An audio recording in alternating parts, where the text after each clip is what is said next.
Wednesday, October 15, 2014.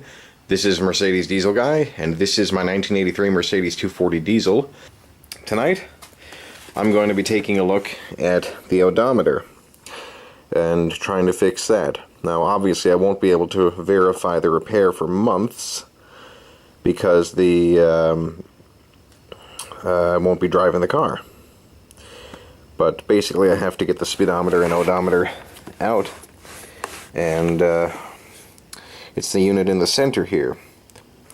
So it's just held in by some Phillips head screws, so I'm going to go ahead and remove those, and then I will show you the inside of the speedometer. Well, as you can see, I have the speedometer / odometer separated from the housing.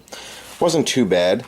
There was an electrical switch on the back of the thing that I had to remove, and then there were two more screws holding on the rear cover plate. So once you get that off, you can see inside here. Now, from memory, I remember what the problem with these tend to be is that trying to hold this and the camera without dropping anything. You see the cable goes in here, which then turns this plastic gear, which turns this plastic gear, which in turn moves this brass gear right here, and consequently this whole shaft here. Now the numbers are actually moved by this gray metal gear you see here on the inside of this bracket. Now, as per memory, and don't quote me on this, the problem is that the gray metal gear tends to slip on the shaft. And what I've done in the past, some people take the whole thing apart. What I've done in the past is very carefully gotten a single drop of Loctite, blue thread locker, down where this gray metal gear meets the shaft, and let that sit for about 24 hours, put it back together, and everything's worked fine. However, I got this apart and I started playing with it, and lo and behold, everything was working just fine. I decided to do a test. I actually put a bit in my drill which just kind of barely grabbed the inside of this here. This is a speedometer, the cable has a square end. But anyhow, I put that in there and stuck that bit into my electric drill and ran the drill counterclockwise. I don't know why it's counterclockwise, but the speedometer was working. I ran it at about 60 miles an hour for roughly 1 mile, and both the trip odometer and the overall odometer both advanced a mile. And I've also looked at the back of this here, and I can't detect any slipping at all of these two gears. So I'm going to take another quick look at that. What's the expression? If it ain't broke, don't fix it. And I think that's the approach I'm going to take right now. So I'm going to put the instrument cluster back together and then figure out if there's anything else I can do this evening.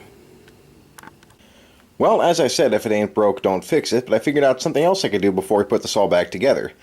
You can see these two white pieces right here. Now, these are more or less I believe people call them the light tunnels for lighting up the instrument cluster. Obviously, these two green arrows are for the turn signals, and these bits off to the side are for the overall gauge lighting. Now, you can see in there, they're kind of dirty and brown.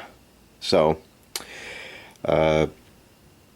basically, in order to improve lighting, this has to be white to reflect the light. So what I can do is I'm going to be cleaning, I'll clean these out a little bit with some alcohol and cotton swabs, and then I will line the inside of these as best I can with some reflective aluminum tape. Also, another thing people do, which I'm also going to do, is put aluminum tape out here on the outside over these two bits. And hopefully that all should also improve the lighting. Well, I know it's not easy to see, but I have no other lights in here right now.